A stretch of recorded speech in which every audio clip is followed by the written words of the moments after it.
और अब उत्तर प्रदेश के चुनावी रण में बात आज देवबंद की। उत्तर प्रदेश के सहारनपुर की एक ऐसी जगह जो दुनिया भर में इस्लामिक शिक्षा के सेंटर के लिए मशहूर है। यूपी में जिन जगहों पर सबसे पहले वोट पड़ने वाला है उसमें देवबंद भी शामिल है। लेकिन पिछले कई सालों से यह ऐतिहासिक जगह सियासत का भी सेंटर बना हुआ है। चुनावी समर में देवबंद की फिजा कैसी है? जनवरी की सर्दी में यहां कितनी गर्माहट है? देवबंद का दावा, दर्द और सियासी दवा क्या है? इन सब की ग्राउंड रिपोर्ट तैयार की हमारे संवाददाता संजीव त्रिवेदी ने। देखिए।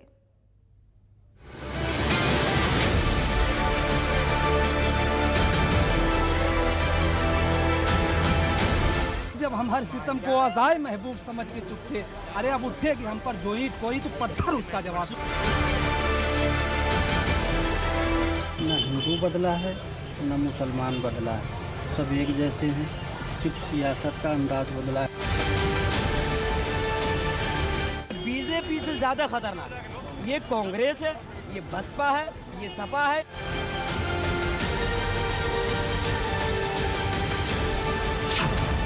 चार हिस्सों में बट गए वोट, देवबंदी सियासत को चोट। कमल के फूल के अलावा जीती दुनिया में नहीं। अखिलेश यादव को ही मुख्यमंत्री बनाएंगे। MIM को सपोर्ट कर रहे हैं। देवबंद, देव वृंद की लड़ाई, कश्मकश चुनाव तक आई। भारतीय जनता पार्टी देवबंद को देववृंद में तब्दील कर छोड़ेगी। कोई ऐसा प्रमाण उन्होंने नहीं बताया कि देववृंद कहीं लिखित में हमारे पास। एसपी या मजलिस को जिताएंगे, देवबंद के मुसलमान किधर जाएंगे? हम बीजेपी को हराने के लिए नहीं पैदा हुए, हम खुद अपनी हिस्सेदारी लेंगे। विकल्प तो हम बीजेपी को भी चुन सकते हैं, लेकिन विकास की तो बात करें। मैं समझता हूं कि भारतीय जनता पार्टी ही केवल रहेगी, इसके अलावा कोई पार्टी दमदार नहीं है। देवबंद में वोट कटेगा या बटेगा, मुसलमान कहां जुड़ेगा, कहां हटेगा?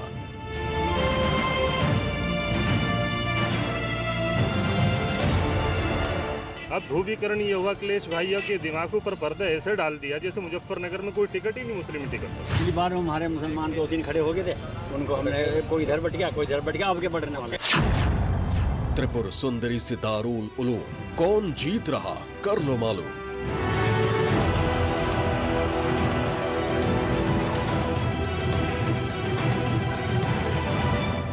एक ऐसी जगह है जहां की गलियों ने इतिहास देखा है, इतिहास रचा है। 165 साल पहले जंग आज़ादी जहां से शुरू हुई थी, जिस जगह के लोगों ने अंग्रेज़ों को मार भगाया था। एक ऐसा वर्तमान जो सियासी सवालों को जन्म दे देता है, जो कई समीकरणों को भी प्रभावित करता है। जी हाँ, हम इस वक्त हैं देवबंद में और आज आपको चुनावी कहानी यहीं से सुनाएंगे। आज हम आपको देवबंद का दावा दिखा रहे हैं। वो देवबंद जहां दारुल उलूम है, त्रिपुर सुंदरी मंदिर है, अंग्रेजों से लोहा लेने का इतिहास है और जहां ATS कमांडो सेंटर का भविष्य है। लेकिन आजकल देवबंद सियासत का सेंट्रल पॉइंट बना हुआ है। गृह मंत्री अमित शाह देवबंद में चुनावी कैंपेनिंग कर रहे थे। ये कैंपेनिंग डोर टू डोर हो रही थी, लेकिन अमित शाह के इस कार्यक्रम में अचानक भीड़ बढ़ती चली गई।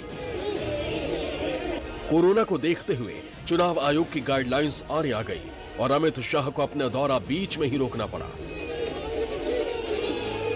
इसी से समझ आता है कि सहारनपुर जिले का देवबंद सियासी नजरिए से कितना एक्टिव और संवेदनशील है।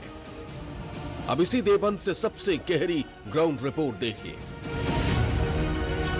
देवबंद के बाजारों में तड़के सवेरे बड़ी बड़ी जलेबी छनती है। एक तरफ पुरानी मस्जिदों को जाने वाली गलियों के बाजारों में इत्र की दुकानें सजती हैं। बूढ़ी साइकिल 2-2 बच्चों को बैठाकर मदरसे से लौटती है, तो दूसरी तरफ देवबंद के संस्कृत विद्यालय में संस्कृत सिखाई जाती है। वेस्ट यूपी के सहारनपुर जिले का देवबंद ऐसा शहर है जहां हिंदू और मुसलमान दोनों अपना बराबर का हक जताते हैं, क्योंकि यहां दोनों आबादी भी तकरीबन बराबर है। यहाँ के 1 लाख मुस्लिम वोट जिसे एक मुश्त वोट दे दे, उसकी जीत पक्की हो जाती है। लेकिन इस बार ये वोट बटा हुआ लगता है। बीजेपी ने देवबंद से अपने मौजूदा विधायक ब्रजेश सिंह को टिकट दिया है। समाजवादी पार्टी ने देवबंद से गैर मुस्लिम कैंडिडेट कार्तिक राणा को टिकट दिया है। बसपा ने देवबंद से राजेंद्र चौधरी को प्रत्याशी बनाया है। दोनों का मुकाबले में एआईएमआईएम ने देवबंद में दमखम रखने वाली मदनी परिवार के उमैर मदनी को टिकट दिया है। इस चुनावी कैलकुलेशन के बाद देवबंद में मुसलमानों में कंफ्यूजन पैदा हो गया है कि वोट दे तो किसे दे। पलड़ा किसका भारी लग रहा है आपको? देखो, पलड़ा भारी तो है तो ऊपर वाला ही जाने से ही तो कि बाकी किसका पलड़ा भारी है। बाकी है यहाँ पे जो यहाँ का जो समाजवादी का जो टिकट है ना, वो एक गेंद बन के रह गया कि कभी गेंद उधर भाग रही है, कभी उधर भाग रही है। जो लग रहा है अंदाजा मायावती की पार्टी से जो है ना राजेंद्र चौधरी, तो उसके पास दलितों का वोट है, जो मुट्ठीबंद वोट है। तो फिर इसके कह रहे हैं सुनो भाई, इससे बेहतर तो ये है कि भाजपा को हराने के लिए राजेंद्र चौधरी को वोट दे दिया जाए। कह रहे हैं कि राजेंद्र चौधरी को वोट दिया जाए, क्योंकि अगर भाजपा को हराना है तो फिर वोटों का ध्रुवीकरण न हो, बसपा को जिया जाए। सर बसपा की कोई लहर नहीं है यहाँ। सर बसपा तो खत्म हो चुकी है, यहाँ सिर्फ समाजवादी की लहर है। खास तौर पर मुस्लिम समाज में ये कन्फ्यूजन है। ऐसे में क्या आपको लगता है कि कहीं वोटों का फिर से बंटवारा हो जाएगा? कुछ इस बात की आशंका ये है कि हम लोग भी समाजवादी से जुड़े हुए थे। अखिलेश भैया से हमारी बार बार बातचीत होती थी। अखिलेश जी से हम हमेशा ये कहते थे कि कैंडिडेट मैदान में ऐसा आना चाहिए जो सीटों के निकालता हुआ चला जाए। अब ध्रुवीकरण ये हुआ, अखिलेश भैया के दिमाग पर पर्दा ऐसे डाल दिया जैसे मुजफ्फरनगर में कोई टिकट ही नहीं, मुस्लिम टिकट वगैरह। समाजवादी मजबूत है इस वक्त तो समाजवादी ही मजबूत है। पर ये भाईजान कह रहे हैं कि कंफ्यूजन हो गया है। भाईजान को हो गया होगा, लेकिन ऐसा है नहीं जी। हर चीज़ का अपना अपना एक दौर आता है। लोगों ने ये समझ के बीजेपी को भी वोट दिया कि शायद कुछ अच्छा हो जाए, लेकिन जैसी उम्मीद थी ऐसा हुआ नहीं। इसलिए लोग फिर दोबारा यही चाहते हैं कि अब कैसे फिर बदला जाए और समाजवादी को लाया जाए। ओवैसी साहब के उम्मीदवार भी। ओवैसी साहब का ऐसा हुआ है कि जब यहाँ पर देख लिया कि भाई मुसलमान का किसी का टिकट नहीं है, तो ओवैसी साहब ने देखा तो बहुत अच्छा मौका है, तो यहाँ मदनी परिवार से मौलाना उमैर मदनी साहब जो है उनको एमआईएम से टिकट कर दिया है। और इससे जो है ना, अगर वो समझो क्या को दावत करे वो जीत का, क्योंकि 1,20,000 वोट है यहाँ देवबंद सीट पे मुसलमानों का, और मुसलमानों का वोट मिलेगा और दूसरी बिरादरी का भी उनको वोट ज़रूर मिलेगा, क्योंकि मदनी परिवार है, बड़ा परिवार है, असरदार और असर का परिवार है। तो इस वजह से अगर वो तो जीत का दावा कर लेगा, नहीं भी जीत रहा है तो फिर इससे मुस्लिम वोट बहुत कट जाएगा, तो फिर तो भाजपा आएगी इस तरीके से। देवबंद का पुराना इतिहास है। वो साल 1866 का था जब देवबंद में मदरसा इस्लामिया अरेबिया स्थापित किया गया, जिसका नाम कहलाया दारुल उलूम। ये दरअसल एक इस्लामी शिक्षा केंद्र के तौर पर था, लेकिन असल मकसद अंग्रेज़ों के खिलाफ राष्ट्रवादी संघर्ष करना था। दरअसल ये एक फौजी छावनी थी जो अंग्रेज़ों के खिलाफ काम कर रही थी और जिसका मकसद था अंग्रेज़ों को इस इलाके से दूर भगाना। यहीं से आंदोलन शुरू हुआ जो कहलाया तहरीके रेशमी रुमाल। देवबंद का दारुल उलूम दुनिया में इस्लामी शिक्षा का दूसरा सबसे बड़ा केंद्र है। यहाँ से सुन्नी इस्लाम के हनफी पंथ के देवबंदी विचारधारा निकलती है। दारुल उलूम देवबंद का कनेक्शन आजादी की पहली लड़ाई से भी है। दारुल उलूम देवबंद की आधारशिला 30 मई 1866 में हाजी आबिद हुसैन और मौलाना कासिम नौनौतवी ने रखी थी। मौलाना नानुतवादी और मौलाना गंगोह दो ऐसी शख्सियतें थी जिन्होंने 1857 की जंग आज़ादी में अंग्रेज़ों से लोहा लिया और कुछ दिनों के लिए उन्हें इस इलाके से मार भगाया। 10 साल बाद 1867 में उन्होंने एक इस्लामी शिक्षा केंद्र दारुल उलूम की स्थापना की, जो बाद में देवबंद मदरसा के नाम से जाना जाने लगा। देवबंद मदरसा मुसलमानों में जागृति और राष्ट्र प्रेम की भावना को बढ़ाने के लिए मशहूर हो गया। देवबंद वो जगह है जहां अंग्रेजों के खिलाफ क्रांति के संदेश रेशमी रुमाल पर लिखे गए। लेकिन देवबंद के मुसलमान इस बात से निराश हैं कि देवबंद को अब उसके इतिहास की वजह से नहीं बल्कि सिर्फ हिंदू मुसलमान के चश्मे से देखा जा रहा है। तहरीके रेशमी रुमाल एक ऐसा मूवमेंट था जिसमें आज़ादी के परवाने एक दूसरे को रेशमी रुमाल पर संदेश लिखकर पहुंचा दिया करते थे, और इस तरह के संदेशों का आदान प्रदान अंग्रेज पकड़ नहीं पा रहे थे। अंग्रेज खौफजदा थे कि उनके खिलाफ गोलबंदी भी हो रही है और वो समझ नहीं पा रहे हैं। मदरसे में आमतौर पर पढ़ने और पढ़ाने वाले दोनों अंग्रेजों के खिलाफ लामबंद हो रहे थे। न्यूज़ 24 की टीम देवबंद पहुंची तो देखा कि लोग यहाँ अच्छी शिक्षा, रोजगार पर बात करना चाहते हैं। हम जब देवबंद के बाजार में लोगों से बात कर रहे थे तभी कुछ लोगों में फ्री अनाज के मुद्दे पर तीखी बहस हो गई। आपको क्या अच्छा लगता है? हमें हर चीज अच्छी लगे। हर मुसलमान, हर हिंदू मुसलमान को नाच दाना दे रहा, घर घर बिक रहा नाच दाना। कभी इनके बड़ों ने बेच के देखा, बड़ों ने रोटी भी नहीं खाई, भूख के मरे सब। आप कह रहे हैं कि वो अनाज मिलता रहा लगातार? अब भी मिल रहा, अभी का मिल नहीं रहा। एक महीने में 3 दफे, हाँ 3 दफे दे रहे हैं। आपको लगता है कि ये मुद्दे हो सकते हैं चुनाव में? देखिए भोजन फ्री में मिल रहा है, ये कह रहे हैं। कोई फ्री में नहीं मिल रहा। कौन कह? फ्री मिल रहा, 3 बार कह रहे, 2 बार कह लो। हाँ 3 बार कैसे कह रहे? झूठ 3 बार ही मिल रहा। झूठ बोल ले, झूठ बोल के कुछ मिल रहा। 2 बार ही पार्टी सही, कोई सी भी सपोर्ट करो। एक बार भी सही। गेहूं का क्या होगा? रोजगार नहीं है, किसी की सरकार में कोटा नहीं मिला, किसी की सरकार में। शिक्षा है, यहाँ पर रोजगार है। खाली गेहूं से क्या होता है? कुछ नहीं होता है। इसके हाथ में नहीं है, ये मुगालता महंगा। ऐसा नहीं है कि देवबंद की सियासत सिर्फ मुसलमान वोटों पर ही निर्भर है। यहाँ ठाकुर जाति और दलित वोटों का भी बोलबाला है। यहाँ ठाकुर वोट करीब 57,000 है, दलित वोटर करीब 65,000, गुर्जर वोट करीब 30,000, ब्राह्मण वोटर करीब 35,000 है। देवबंद का चुनावी गणित ऐसा है कि देवबंद को आज तक जितने भी विधायक मिले उनमें से 2 को छोड़कर बाकी सारे विधायक ठाकुर ही रहे हैं। कुछ दिन पहले योगी आदित्यनाथ देवबंद आए थे। इल्म की नगरी कहे जाने वाले देवबंद कस्बे में 35 साल बाद किसी मुख्यमंत्री की सभा हुई। देवबंद की जनता को इस सभा से किसी बड़ी सौगात का इंतजार था। सौगात मिली भी। उत्तर प्रदेश के मुख्यमंत्री योगी आदित्यनाथ ने 17 अगस्त को देवबंद में एटीएस कमांडो सेंटर बनाने का आदेश दे दिया। पहले की सरकार आतंकवादियों को मुकदमों को वापस लेती थी और हम आतंकवादियों को ठोकने के लिए एटीएस का सेंटर बना रहे हैं। उनको ठिकाना लगाने के लिए सेंटर बनाए जा रहे हैं। एटीएस के शिलान्यास के लिए मुख्यमंत्री योगी आदित्यनाथ इसी महीने देवबंद जब आए तो उन्होंने मंच से इस शहर की पहचान माने जाने वाले दारुल उलूम का नाम नहीं लिया। कुछ लोगों को आश्चर्य हुआ। साथ ही साथ आश्चर्य इस बात को लेकर भी कि उनके मंच पर जो बैनर लगा हुआ था उस पर लिखा था काम भी और लगाम भी। यहाँ इस मिजाज के साथ आप पाते हैं लोगों को कि वो कहते हैं कि देखिए ऐसा है कि हमें अपने उम्मीदवारों से बहुत ज़्यादा मतलब नहीं है क्योंकि हम लखनऊ की तरफ देख रहे हैं। अब देवबंद की वो जमीन देखिए जहां एटीएस का कमांड सेंटर बनाया जाना है। मैं देवबंद के स्टेशन रोड पर हूं और यहीं पर एक जमीन का टुकड़ा है जो इस बार यहां की सियासत के मध्य में है। ये जमीन का टुकड़ा करीब 2000 स्क्वायर मीटर का टुकड़ा और कहा यही जा रहा है कि इस बात से कि यहाँ पर एक एंटी टेररिस्ट स्क्वाड बनने वाला है, बहुत से लोग खफा हैं, बहुत से लोग खुश हैं।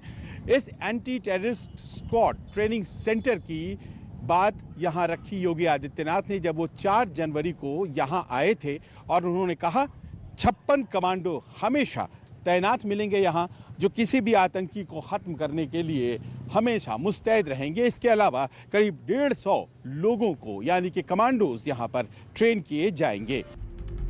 देवबंद के आधे लोग एटीएस कमांड सेंटर को देवबंद के लिए गिफ्ट मानते हैं तो आधों को लगता है कि इसकी यहाँ जरूरत नहीं थी। जो ट्रेनिंग सेंटर का शिलान्यास किया गया है उस बारे में आपको क्या कहना है? नहीं, मुझे क्या कहना है, इसमें बहुत अच्छी चीज़ है वो, लेकिन हम ये पूछना चाहते हैं महाराज से, अपने मुख्यमंत्री से कि कोई ऐसी मिसाल तो बताए जिसमें कोई उग्रवाद यहाँ से साबित हुआ हो या कोई उग्रवाद ने हमला किया हो। ये तो उन वहाँ के लिए है भाई, यहाँ उग्रवादी हमेशा आते रहे, उग्रवादी हमले करते रहे यहाँ। तो ये इसको इस तरह से देखना क्या सही है कि यहाँ के लिए उन्होंने बना दिया? इस बारे में नहीं पता, लेकिन ये इसकी यहाँ ज़रूरत नहीं थी।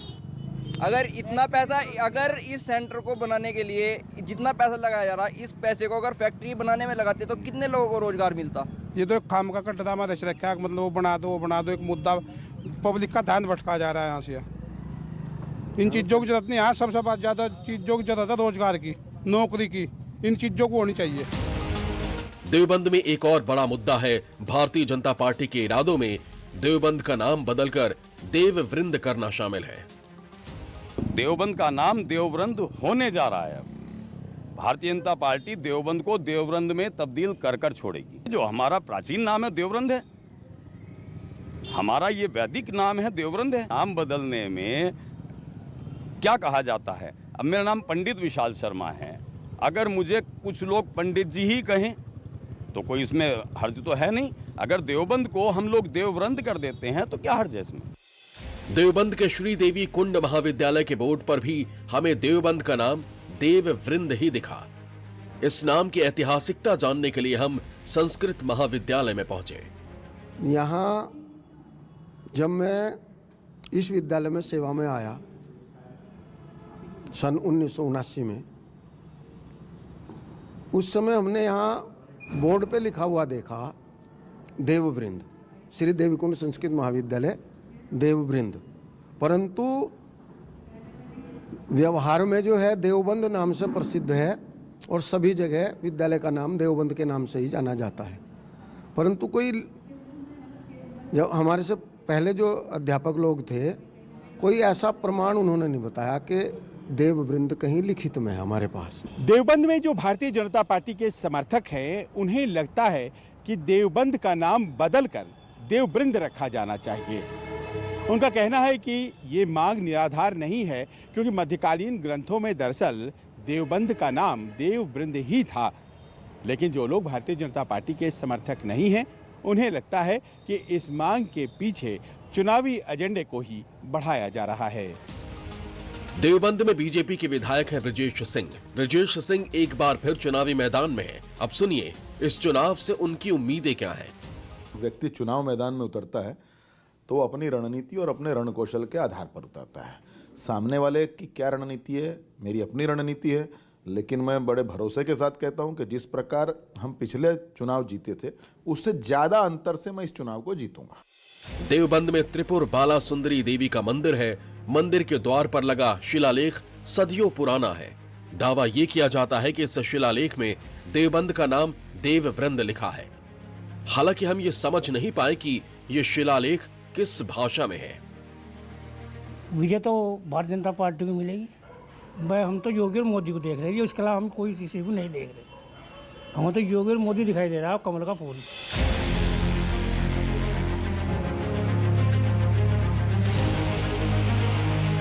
आजकल तो जो स्थिति चुनाव के अंदर बन गई है कि सीटों को लेकर के, खासतौर अब तो हालांकि गठबंधन है इनका, सीटों को लेकर के अब क्योंकि जाट वोट पर इन्होंने अपना दाव खेला है और इधर जो जाट हैं वो भी अब नाराज हैं या नहीं है, क्योंकि अमित शाह वहाँ गए थे, उन्होंने वो नाराज़गी दूर की है।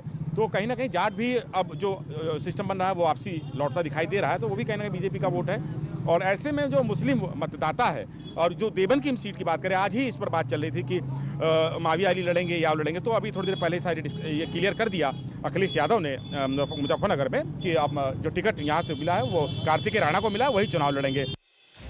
देवबंद में चुनावी समीकरण बेहद दिलचस्प हो गया है। बीजेपी और एसपी की टक्कर के बीच एआईएमआईएम ने चुनाव में यहां के मशहूर मदनी परिवार से उम्मीदवार उतार दिया है। ओवैसी की पार्टी के उम्मीदवार उमैर मदनी मसूद मदनी के बेटे हैं। पहली बार चुनाव में उतरे हैं और पहली बार सियासत से रूबरू हुए हैं। भाजपा के साथ और समाजवादी में दोनों में कोई अंतर नहीं है। और हमारा जो इनसे ओवैसी जी से बातचीत हुई, उन्होंने शुभकामनाएं दी, उन्होंने हमें आगे बढ़ने का हौसला दिया और अपने साथ खड़े रहने का वादा किया है। तो हम तो जो हैं इसी बात पर अटल हैं और हमारा जो रिस्पांस है जनता का और जो हमारे देश के इसके हमारी विधानसभा के लोगों का, चाहे वो देहात हो, चाहे वो ज़िला हो, शहर हो, तो बहुत अच्छा रिस्पांस है और 100% सीट निकलेगी। बात कुछ भी नहीं, बात यकीन की है। हम सब की मिट्टी इसी ज़मीं की है। मेरे मुल्क के सारे हैं आपस में भाई भाई। ये दूरियों की सियासत किसी कमीन की है। सियासत दूरियों को कम करने के लिए है, मसलों के हल के लिए है। लेकिन ये बात भी हकीकत है कि सियासत दूरियों को बढ़ाने का जरिया भी बन गया है। देवबंद के लोगों को इंतज़ार कि इस बार की सियासत दूरियों को बढ़ाने की जरिया के तौर पर ही रह जाती है या फिर मसलों का हल लेकर भी आती है। सहयोगी गौरव मिश्रा और कैमरामैन हरविंदर ढिलन के साथ संजीव त्रिवेदी, न्यूज़ 24। नमस्कार, मैं हूं मानक गुप्ता। अगर आपको हमारा ये वीडियो पसंद आया हो तो इसे लाइक और शेयर जरूर करें, और हां, हमें सब्सक्राइब और फॉलो करना ना भूलें ताकि आप देश और दुनिया की कोई खबर मिस ना करें। तो जुड़े रहिए हमारे साथ और देखते रहिए News 24।